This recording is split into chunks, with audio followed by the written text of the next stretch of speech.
Global trade data came out recently and showed a 1.1% decline in the month of May, taking the annual growth rate down to just over zero at about 0.05.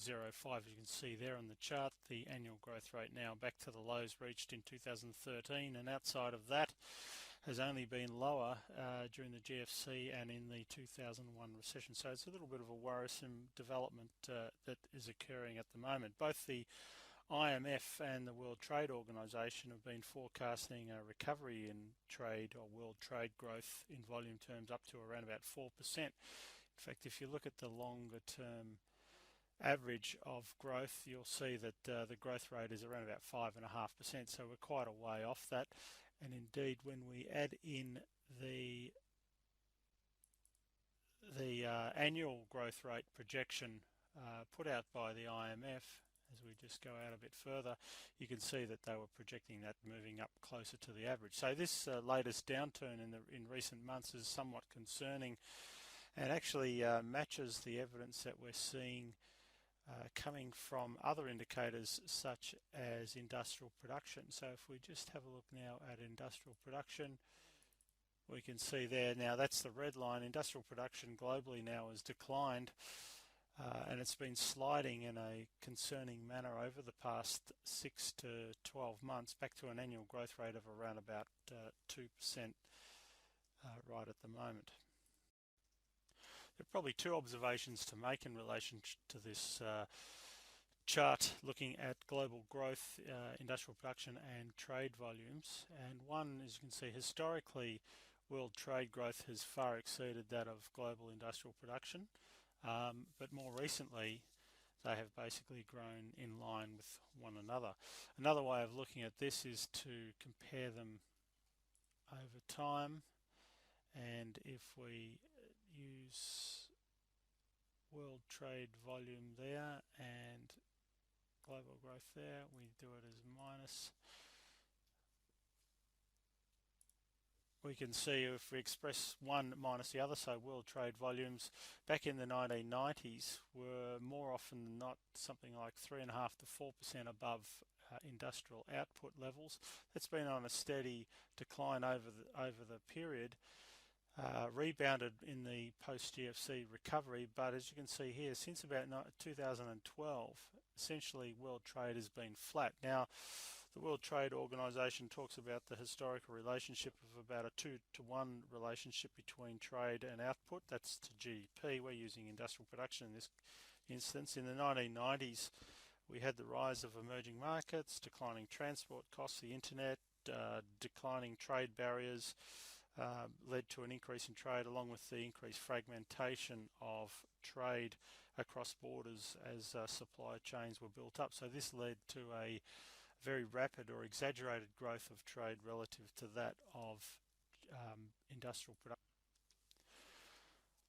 So as we can see here, the decline in industrial production has been occurring now for some months, and has declined to an annual growth rate of 2%, and trade has gone with it now. So we're more concerned not so much about the structural changes in trade, but possibly also or more importantly, the slower growth overall. Now, the decline in world trade can be put down to slower growth, especially out of emerging markets in China. It also, there's some suggestion that protectionism has been on the rise, and also as global supply chains have matured. But what we want to turn our attention to is reasons for the slowdown in industrial production and trade in recent months, or over the past 6 months. So if we now want to break industrial production up into the various countries and regions, and we're basing them at 100 in June 2014, and we can see here the chart in front of us has got the US industrial production, which peaked at the turn of the year and has basically fallen away ever since. Now, we know that it was weather affected in the early part of the year, but that decline continued into the June quarter, as we can see there. So the US economy has been slowing and provided a downward source towards global industrial production. Likewise, Japan, if we add in the number for Japan, we can see here that that's a much more volatile number, but it too has been declining over the past 6 months, or the first part of this year. Latin America is another key area with the problems in Brazil and other parts of the region, We can see here that Latin America production has been actually very weak for some time. So these have been some of the key drivers of the weakness in global industrial production. If we just now add industrial production globally, you can see here the dark blue line essentially flat since about November of last year, and that's what we're going to look at in a little bit more detail. So what are some of the lead indicators saying about industrial production going forward? The first one to look at is the US.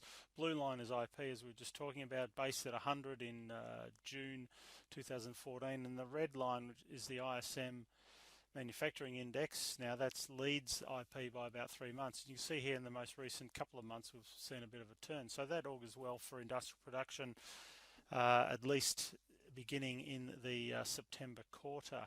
If we look at some of the other indicators, actually before we do that we'll look at Japan. So we'll get the Japanese IP number up. As we saw earlier on, that has been declining for a little while now, and we will add Japanese, the PMI for Japan, put that, and you can see there now on that scaling, that too has stabilised in the most recent months and would suggest that IP is going to at least start the September quarter off on a much more positive note than we've seen in the previous 2 quarters. Drilling down into, I guess, what would be the drivers of growth, and once again, if we get the US industrial production number up, and we add to that, say, retail sales. Now I'll exclude gas, given the decline in gasoline prices. So if we use US retail sales ex gas now, we can see that that's the red line. That turned down in the March quarter, but has subsequently bounced. Although it had a setback in the most recent reading, it has actually been doing quite nicely. One area that is a concern, the other driver, I suppose, of growth is the capital goods side, or the investment side. We use the manufacturing new orders core for capital goods, and that has actually been turning down. So that's been probably the main cause of this downturn. The investment side of the US economy has been quite weak, while the consumer, the retail side, has actually been fairly solid. Now if I look at, just finish up with Europe, we saw there European industrial production has been pretty good, although it had a bit of a setback in the most recent couple of months.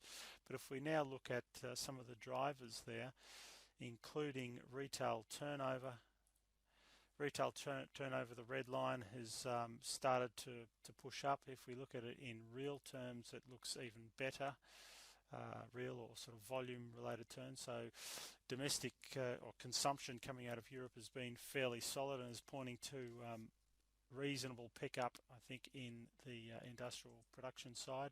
And finally, we'll finish up with manufacturing orders in Europe, and they too, if I get rid of the retail sales, although that's a very volatile series, that is certainly not pointing to downturn, if anything, stability. So our takeaway from this is that the downturn in industrial production in the last 6 months is somewhat a concern, but at least the leading indicators, we're looking at indicators like the ISM and PMIs. We're also looking at retail sales in the US, retail sales also in Japan and in Europe, generally are pointing to a slightly better outcome, not a very strong outcome, but an improvement on the past 6 months.